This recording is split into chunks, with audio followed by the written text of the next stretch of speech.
My name is Braimah Apambire, and I'm the director for the Center for International Water and Sustainability here at DRI.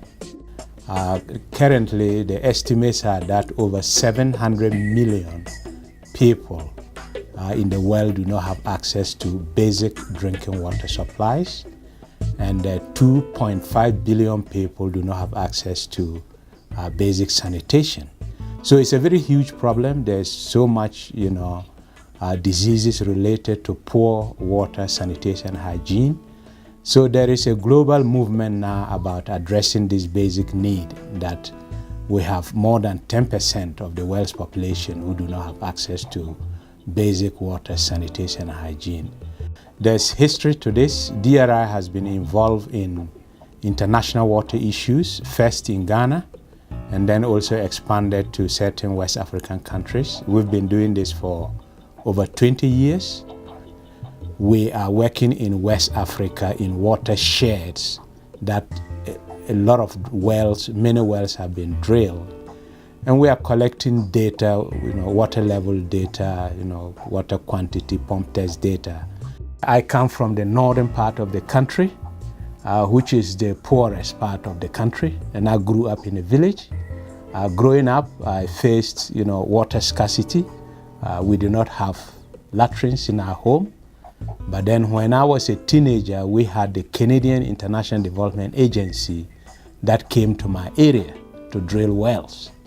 And I could see the immediate change, from, the dry season that we had to walk several miles to fetch water, and then now having water from a borehole very close to our home.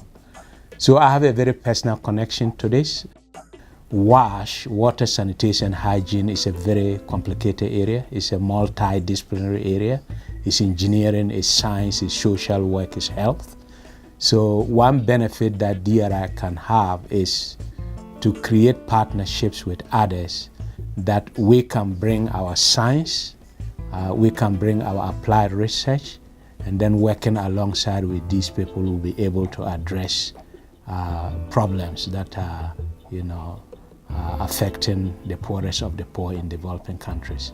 So one of the initiatives that we've created is what we call the DRI Sustainable Water Initiative. Other partners that DRI is working with is Water Aid, Water for People, and then World Vision. We'll also will be raising funding through this initiative so that we are able to implement some of these programs that we want to embark on in 39 countries in the world. Cost about $25 initially to provide water to one person. That will last that one person for about 20-25 years. So, but we need several of the $25 to drill one well for 250 people. So any small contribution goes a long way.